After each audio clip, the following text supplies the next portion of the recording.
Hi, I'm Nan Arkwright. I'm a pediatric occupational therapist.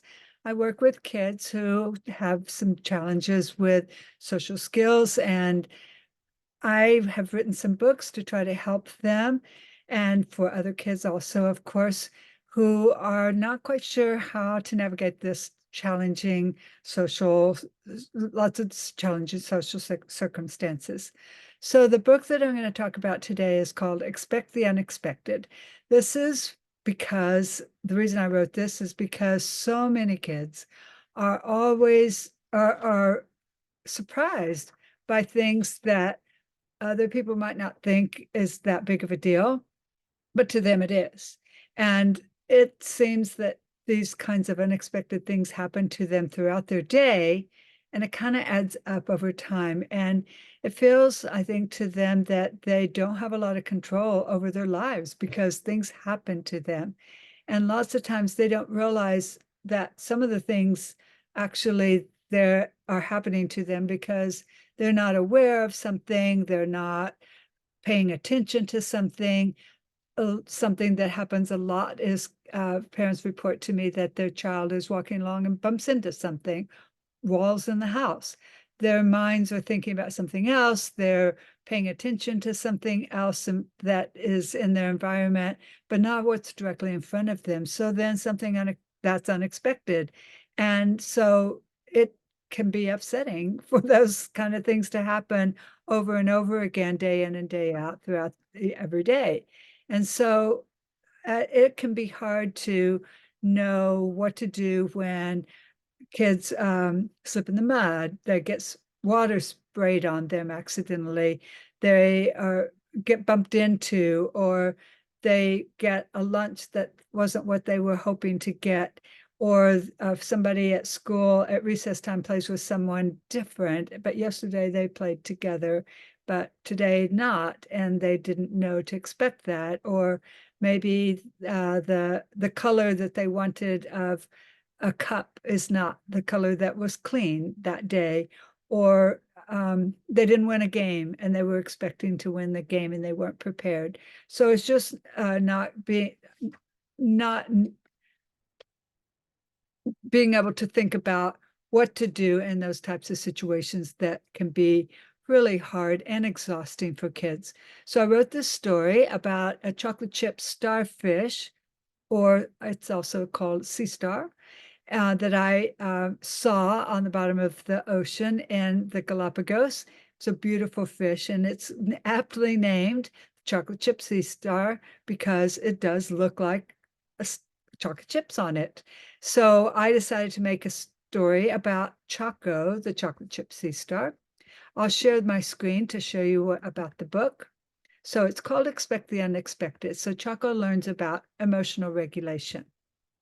This is a topic that a word that a lot of parents and adults know now because it's a perfect word that describes, boy, things are hard right now, and I don't know what to do about it. So this is a story about Choco, who's getting ready to go to his good friend's birthday party. His friend's name is Sharko. His mom says, don't forget to pick up the gift for your friend. But Choco is not really paying attention because he's excited about going to the party and he's not realizing, oh, I should remember that I should really pay attention to what she's saying. This is something that happens so often with many of the families I work with, is that a parent is trying to pack up and get out the door and is busy and says something across the room to the child, don't forget to get your backpack or whatever. And then it's forgotten. So a way that makes it easier for children, Chaco, it would have been a good example of this, is if the adult is close to the parent, it's close to the child. I think that their arm's distance away is the perfect distance to try to make sure you have their eye contact and their visual attention to be, and the eye contact can, there's variations of that, of course, but just that you have their attention and that they're not looking at a toy, that they're not looking at a bug flying by and those kinds of things, but they have their attention on you. Their ears are listening to what you have to say. It's also really helpful when adults can say what their message is in one or two sentences very simply, and then have the child repeat back what they heard. So a lot of kids, to me as well, will say, yeah, I heard you. But then if you ask them, so what will you do first, for example, then they don't know. So it really helps to have a short, succinct message to them, and they can remember that. So that's what happened to Sharko. And so he heading off for the party, and then he sees all of these barracudas, and they're swimming really fast because that's what barracudas do. And Choco's not used to that. And so he gets upset about it, and he doesn't know how to handle it. And his mom kind of talks him through it, and he realizes, well, they're not going to hurt us. They're not interested in eating us anyway. So I can just relax about that and get used to them swimming by fast. They probably all are friends of Sharko's, and so I can just be okay with that.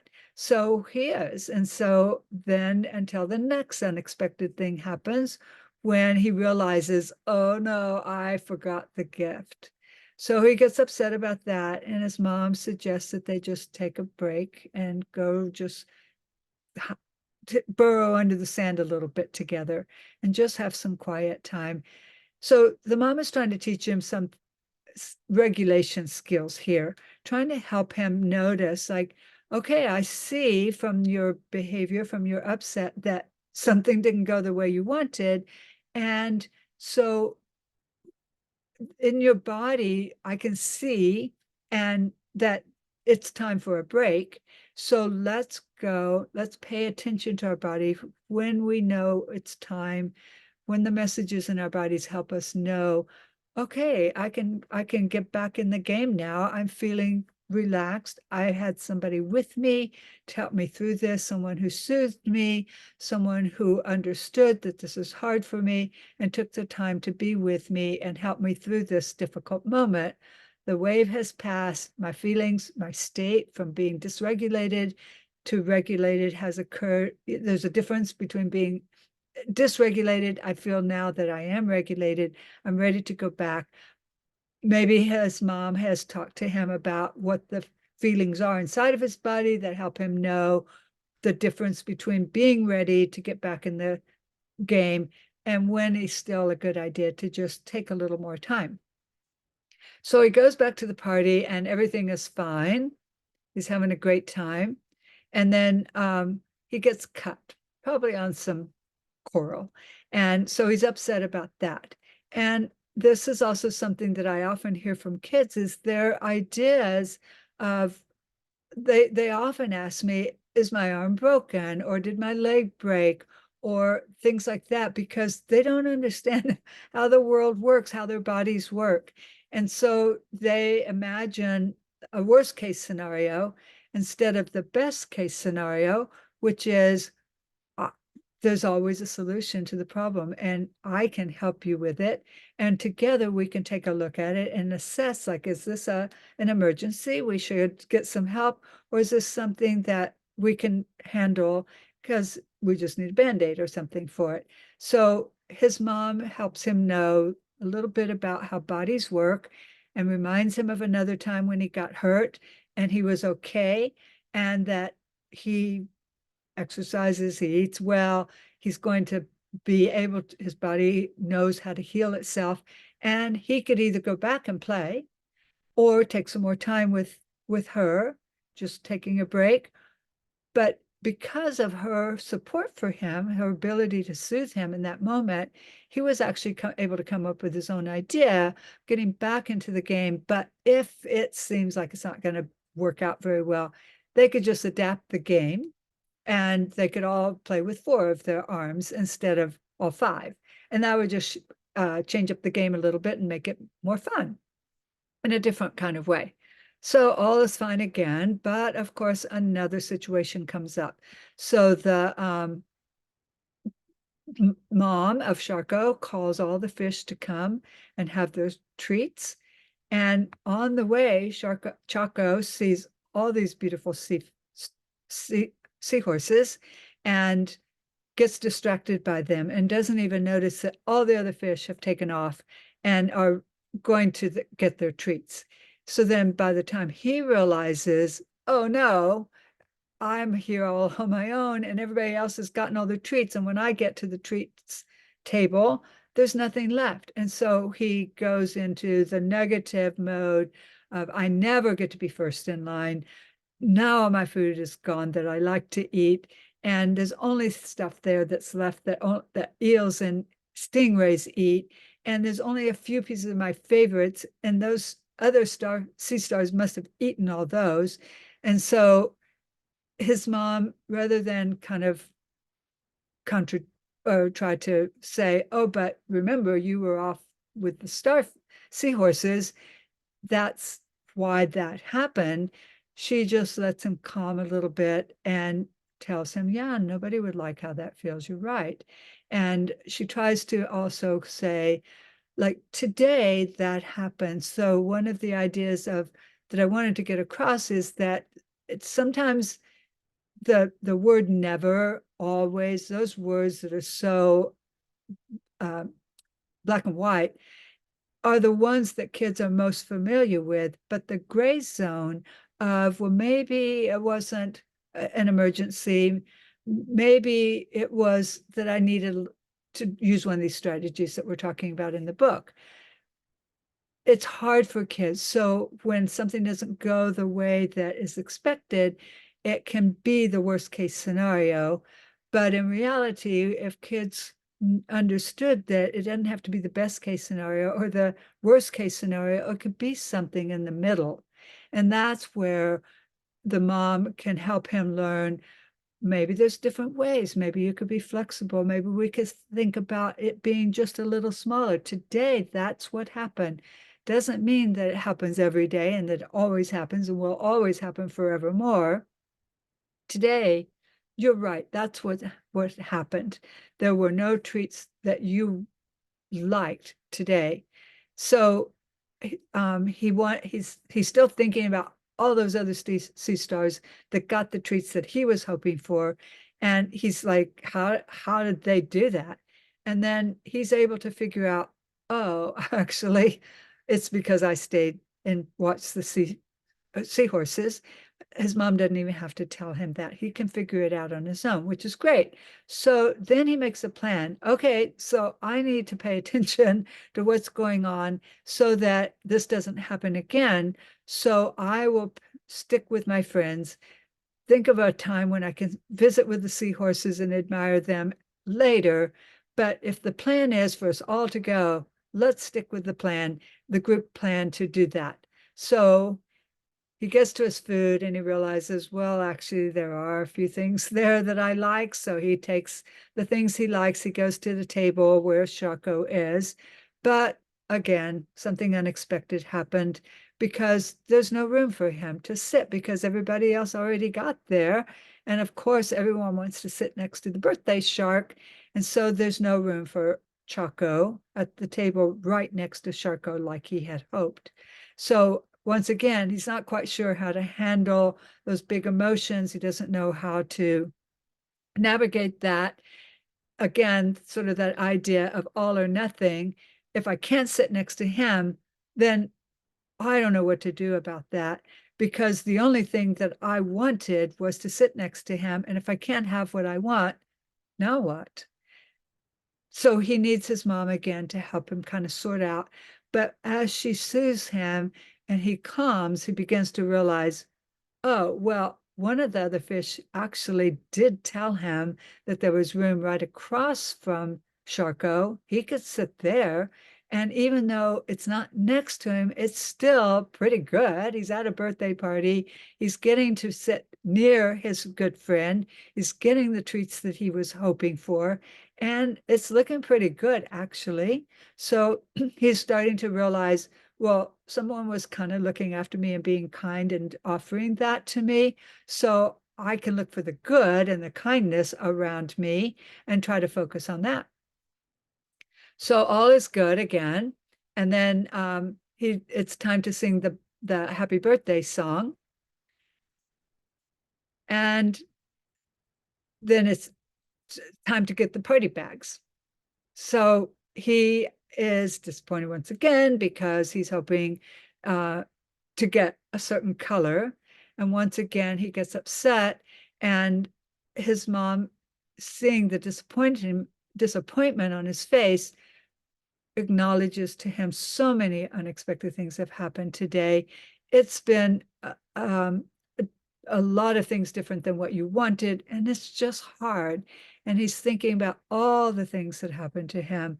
And so his mom is trying to remind him, though, that every single one of these situations that happened, he found a way to work through it and be okay. So there's kind of like this peak, like a wave, like that washes over him, it passes, he's ready to go again. And even though it was a lot, he learned lots from it. And he learned mostly that if you need help from someone, get the help you need.